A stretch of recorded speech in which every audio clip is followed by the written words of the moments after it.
Hello friends, welcome to mathematics army. This is our third lecture on matrices. Previous lecture की video का link आपको description box में मिल जाएगा, या फिर आप मेरे चैनल की प्लेलिस्ट मैट्रिसेस क्लास 12 में जाकर वो लेक्चर्स देख सकते हैं।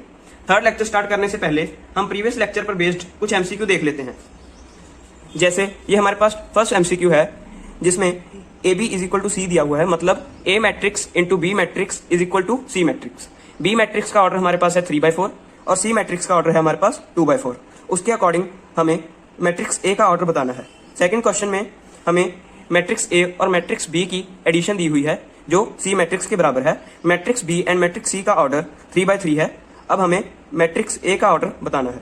थर्ड क्वेश्चन में ए स्क्वायर मैट्रिक्स कब होती है, जब m is equal to n हो, m लेस देन एन हो, m ग्रेटर देन एन हो, या नन ऑफ दिस। आपको प्रीवियस लेक्चर्स देख के इन तीनों एमसीक्यूज के आंसर कमेंट बॉक्स में लिखने हैं, और जिनके आंसर करेक्ट होंगे उन्हें मैं अपनी नेक्स्ट वीडियो में शाउट आउट दूंगा। अब आ जाते हैं हमारे लेक्चर पर। आज हम करेंगे transpose of a matrix, properties of transpose and symmetric and skew symmetric matrix. सबसे पहले देख लेते हैं ट्रांसपोज। ट्रांसपोज में हम मैट्रिक्स के रोज एंड कॉलम को इंटरचेंज करके नई मैट्रिक्स बनाते हैं। अब जैसे हम एक एग्जांपल देख लेते हैं। जैसे हमारे पास ये ए मैट्रिक्स है 3/2 ऑर्डर की, जिसमें 3 रोज हैं, 2 कॉलम्स हैं। ट्रांसपोज को डिनोट किया जाता है ऊपर डैश लगाकर या फिर ए के ऊपर टी लिखकर। ठीक है, जैसे कोई भी मैट्रिक्स हमारे पास गिवन है, उसके ऊपर या तो हम डैश सिंबल लगा देंगे या फिर टी लगा देंगे। अब हम इसका ट्रांसपोज निकालेंगे। इसमें क्या करेंगे, जैसे फर्स्ट रो है, फर्स्ट रो बन जाएगा हमारा फर्स्ट कॉलम, सेकंड रो बन जाएगा सेकंड कॉलम, और थर्ड रो बन जाएगी थर्ड कॉलम। ये हमारे पास मैट्रिक्स तैयार हो गया। या आप ये भी कह सकते हैं कि फर्स्ट कॉलम बन जाएगा फर्स्ट रो और सेकंड कॉलम बन जाएगा सेकंड रो। मतलब ट्रांसपोज निकालने के लिए हम रोज एंड कॉलम्स को इंटरचेंज कर देते हैं। अब आप देखेंगे कि इसका ऑर्डर क्या बन गया, 2 रोज 3 कॉलम्स। अब आपके सामने है कि इसका ऑर्डर भी इंटरचेंज हो जाएगा। मतलब हम या तो आप रोज इंटरचेंज कर लो या कॉलम इंटरचेंज कर लो, बनेगा तो सेम मैट्रिक्स ही, और इसके साथ साथ आपका ये ऑर्डर भी चेंज हो जाएगा। अब इसकी प्रॉपर्टीज भी आ जाते हैं। ट्रांसपोज की प्रॉपर्टीज क्या कहती हैं, जैसे हमने एक ए मैट्रिक्स का ट्रांसपोज किया, उसका अगर हम दोबारा ट्रांसपोज कर दें, जैसे यही मैट्रिक्स का हम दोबारा ट्रांसपोज कर दें, ठीक है, अगर हम इसका दोबारा ट्रांसपोज करेंगे तो आप देख सकते हैं आपके पास ये पुरानी वाली ए मैट्रिक्स ही दोबारा बन गई। ठीक है, मतलब कि अगर हम एक मैट्रिक्स का 2 बार ट्रांसपोज कर देंगे तो वो पहले वाली मैट्रिक्स ही बन जाएगी। इन सिंबल्स को कंफ्यूज नहीं करना, आप कोई भी यूज कर सकते हैं, ये दोनों ट्रांसपोज के ही सिंबल्स हैं। अब सेकंड प्रॉपर्टी पे आ जाते हैं। इसमें k एक कांस्टेंट है। जैसे हमने पहले किया था, हम किसी भी मैट्रिक्स को कोई भी स्केलर क्वांटिटी से मल्टीप्लाई कर सकते हैं। जैसे हमने इसे 2 के साथ मल्टीप्लाई किया, तो इसकी सारी मैट्रिक्स को 2 के साथ मल्टीप्लाई कर देंगे, मतलब कि हर एक एलिमेंट के साथ 2 मल्टीप्लाई हो जाएगा। ठीक है, एक तो आप ये कर सकते हो, जैसे ka, मतलब कांस्टेंट को पहले मल्टीप्लाई करने के बाद जो मैट्रिक्स हमारे पास बन जाएगी उसका आप ट्रांसपोज कर दो। ठीक है, और एक हो गया पहले इस मैट्रिक्स का जैसे आपने ट्रांसपोज किया और फिर उसे वो कांस्टेंट के साथ मल्टीप्लाई कर दिया, वो दोनों इक्वल आएंगे। ठीक है, अब नेक्स्ट प्रॉपर्टी पे आ जाते हैं। जैसे हमने कर लिया, हमारे पास 2 मैट्रिक्स हैं ए और बी। ठीक है, इसमें हमारे पास ए और बी 2 मैट्रिसेस हैं। अगर हम ए और बी को ऐड करके उसका ट्रांसपोज निकालेंगे, ठीक है, और राइट हैंड साइड में हमारे पास है पहले ए का ट्रांसपोज कर दिया और फिर बी का ट्रांसपोज कर दिया, अगर हम उन्हें ऐड करेंगे तो ये दोनों इक्वल आएंगे। अब फोर्थ प्रॉपर्टी में क्या है, जैसे हमारे पास ए और बी 2 मैट्रिक्स हैं, अगर हम उन्हें प्रोडक्ट कर देंगे और उनका ट्रांसपोज निकालेंगे, वो किसके बराबर आएगा, बी का ट्रांसपोज इंटू ए का ट्रांसपोज। ये ध्यान रखना है, ये ए का ट्रांसपोज इंटू बी का ट्रांसपोज नहीं है, ये B transpose into A transpose है। ठीक है, जैसे मैंने आपको बताया था मल्टीप्लिकेशन में ऑर्डर मैटर करता है, इसलिए ये ऐसे ही लिखा जाएगा। मतलब बी के ट्रांसपोज को ए के ट्रांसपोज के साथ मल्टीप्लाई करेंगे तो वो इसके इक्वल आएगा। ए बी और बी ए इक्वल नहीं होंगे, कोई कंडीशन ही होगी जिसमें ये बाय चांस इक्वल आ जाए, वैसे ये कोई रूल नहीं है। ठीक है, अब अगर आपको इन प्रॉपर्टीज की एग्जांपल करनी है तो आप एनसीईआरटी की एग्जांपल 20 और 21 देख सकते हैं, जिससे आपको ये प्रॉपर्टीज और भी क्लियर हो जाएंगी। ठीक है, अब नेक्स्ट पे आ जाते हैं symmetric matrix and skew symmetric matrix. ठीक है, सिमेट्रिक मैट्रिक्स क्या होती है, सिमेट्रिक मैट्रिक्स के लिए पहले कुछ कंडीशंस कर लेते हैं। जैसे सिमेट्रिक मैट्रिक्स में 2 कंडीशंस होती हैं। सबसे पहले तो कि मैट्रिक्स स्क्वायर ही होनी चाहिए, हमारे पास स्क्वायर मैट्रिक्स ही होनी चाहिए, और जो हमारा ट्रांसपोज निकलेगा वो वही मैट्रिक्स के इक्वल होना चाहिए।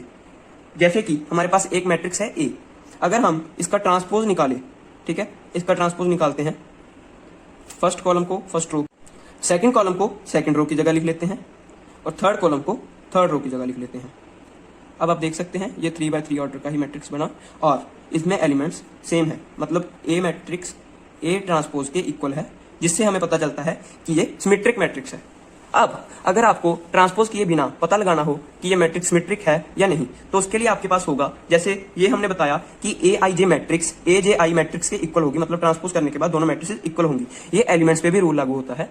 सबसे पहले क्या करें, डायगोनल तो छोड़ ही दें, क्योंकि डायगोनल एलिमेंट्स क्या होते हैं, A11 A22 A33, ठीक है। इसमें आई और जे अलग अलग नहीं है, ये आई आई ही हो गया, इसलिए हम आई जे की बात कर रहे हैं, तो इन्हें तो एक बार छोड़ दो, ये आपको वैसे ही समझा रहा हूँ, ठीक है। जैसे ये है A12 और ये है A21, ये ए आई जे है ये, और ये ए जे आई है, A12, ठीक है। जैसे और कौन सा एलिमेंट है, A13, ठीक है। अब इसे देखो, ये आई जे है तो जे आई क्या होगा, A21, मतलब A12 A21 के इक्वल होगा, A13 A31 के इक्वल होगा, और ये है हमारे पास A23 किसके इक्वल होगा, A32 कहाँ है हमारे पास, ये रहा, और ये इक्वल हो गए, ये भी इक्वल हो गए, और ये भी इक्वल हो गए। ये हमारे पास सिमेट्रिक मैट्रिक्स है। अब बात कर लेते हैं स्क्यू सिमेट्रिक मैट्रिक्स की। स्क्यू सिमेट्रिक मैट्रिक्स में सिमेट्रिक से सिर्फ इतना फर्क है, इस मैट्रिक्स का ट्रांसपोज इसका नेगेटिव आ जाएगा, इसके इक्वल तो आएगा पर इसके नेगेटिव के इक्वल आएगा। और इसमें जैसे हमने बताया कि matrix A i J A j आई के नेगेटिव के इक्वल आएगी, वैसे ही एलिमेंट्स में भी होगा। जैसे हम देख लेते हैं, सबसे पहले इसका ट्रांसपोज निकालो। इसका ट्रांसपोज निकालने के लिए इस कॉलम को रो में लिख लिया, ठीक है, इस कॉलम को सेकंड रो में लिख लिया, और इस कॉलम को थर्ड रो में लिख लिया। अब आप ध्यान से देखो, को बताया था कि हर एलिमेंट के साथ मल्टीप्लाई हो जाता है, वैसे हर एलिमेंट से कॉमन आएगा, मतलब -1 कॉमन निकालते हैं। तो जैसे मैंने माइनस कॉमन निकाली, 0 तो 0 ही रह गया, -1 1, ये -1 हो गया, साइन चेंज हो जाएंगे, ठीक है। ये हमारे पास ये मैट्रिक्स बन गया माइनस कॉमन निकालने के बाद। आप देख सकते हैं ये हमारे पास ए मैट्रिक्स ही बन गया, मतलब ए ट्रांसपोज किसके इक्वल आ गया, माइनस ऑफ ए मैट्रिक्स की। यही हमारी कंडीशन होती है स्क्यू सिमेट्रिक की। वही हम देख लें, अगर हमें पता लगाना हो कि ये मैट्रिक्स स्क्यू सिमेट्रिक है ट्रांसपोज निकालने के बिना, तो हम कैसे देखेंगे। देखो, जैसे हमने पिछले में देखा था, ए आई जे और ए जे आई इक्वल थे, इसमें क्या होगा, ए i J equals to negative of A j आई, ठीक है।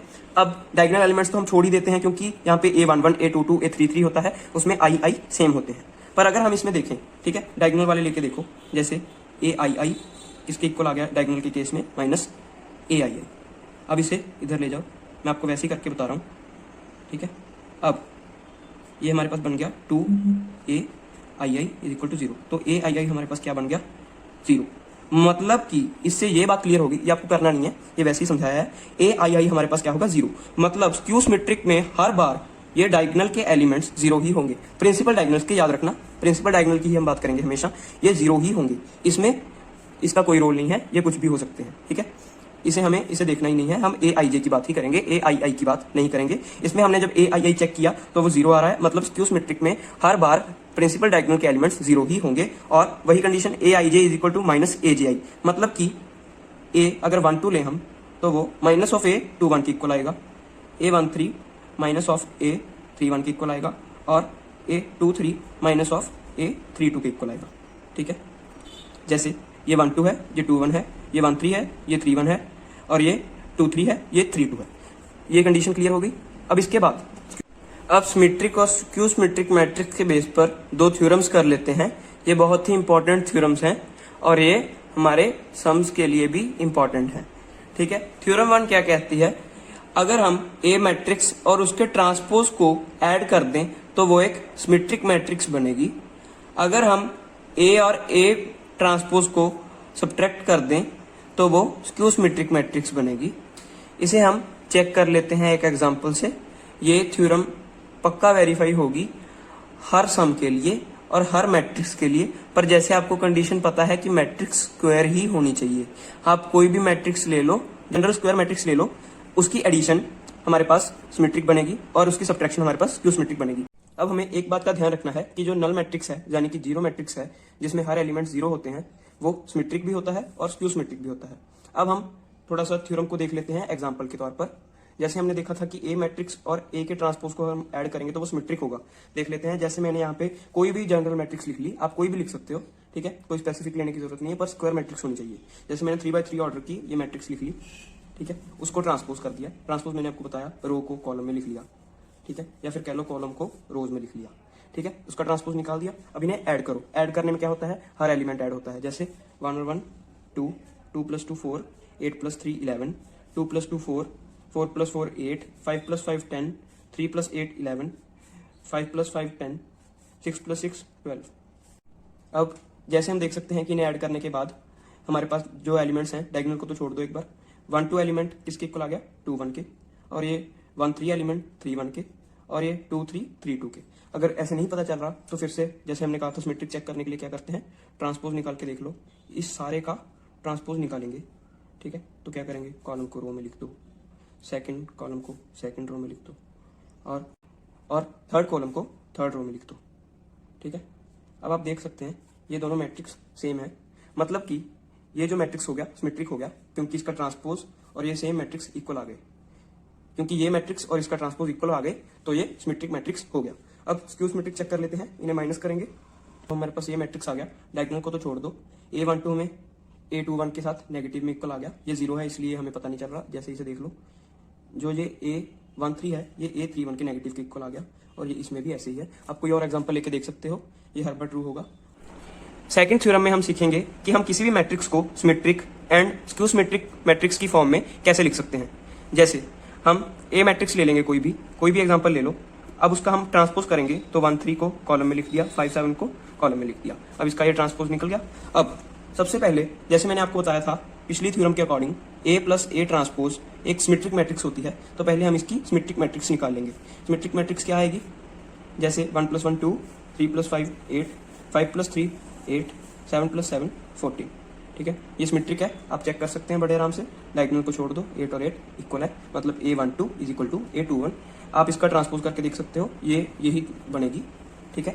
यही मैट्रिक्स हमारे पास फॉर्म हो जाएगी अगर हम इसका ट्रांसपोज भी फाइंड करेंगे, मतलब ये सिमेट्रिक है, ठीक है। अब स्क्यू सिमेट्रिक के लिए हम A - A कॉम्प्लीमेंट फाइंड करेंगे।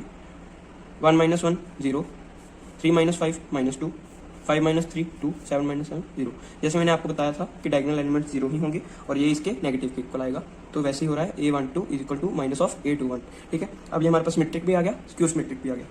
अगर हम A को इन्हें ऐड करके लिख दें, जैसे पहले सिमेट्रिक वाला लिख लिया, एडिशन में स्क्यू सिमेट्रिक लिख लिया, हमने A को इसकी फॉर्म में लिख दिया, पर ये 2 मैट्रिसेस हो गई, हमें तो एक चाहिए था, मतलब हम क्या करेंगे, इन्हें हाफ से मल्टीप्लाई कर देंगे, ठीक है।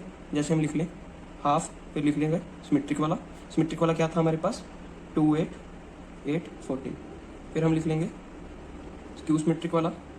स्क्यू सिमेट्रिक वाला क्या था, 0 - 2 2 0, ठीक है। आप इसे हाफ के साथ मल्टीप्लाई करा भी सकते हैं, ऐसे भी रख सकते हैं, जैसे हमने करा दिया इसे 1 4 4 7 प्लस 0 - 1 1 0। आप देख सकते हैं A को हमने लिख दिया एक symmetric matrix plus skew symmetric matrix की फॉर्म में। ये है हमारी सेकंड थ्योरम। इससे हमें क्या पता चला, जैसे ये डायगोनल एलिमेंट छोड़ के ये सेम है, मतलब ये सिमेट्रिक है, और ये नेगेटिव है, मतलब ये स्क्यू सिमेट्रिक है। आप ट्रांसपोज करके भी देख सकते हैं, ये बिल्कुल सही है। अगर आप इन्हें ऐड करोगे, जैसे ऐड करने पर ये 1 3 5 और 7 आ जाएगा, जो हमारे पास ए मैट्रिक्स बन जाएगा। पर हमें इसे सिमेट्रिक प्लस क्यू सिमेट्रिक की फॉर्म में लिखना था, वो हमने लिख लिया। इसका मेथड आपको पता चल गया। पहले सिमेट्रिक फाइंड करना है कैसे, A + A ट्रांसपोज, फिर क्यू सिमेट्रिक फाइंड करना है A - A ट्रांसपोज, फिर उन्हें हाफ के साथ मल्टीप्लाई करवा के ऐड कर देना है। ये आपका बहुत ही इंपॉर्टेंट सम है, इसे ध्यान से करना है। ये सेकंड थ्योरम है, ये आपको NCERT में थ्योरम 1 और थ्योरम 2 मिल जाएगी, इसे कर लेना है। और इनकी मैंने आपको एग्जांपल करवा दी। इसी तरह से हमने ये टॉपिक्स कवर कर लिए। अब हमारा लास्ट टॉपिक रह गया एलिमेंट्री ऑपरेशन ऑफ मैट्रिसेस, वो हम करेंगे नेक्स्ट वीडियो में। Thank you so much for watching Mathematics Army. Please like, share, subscribe and press the bell icon for latest update. Thank you so much.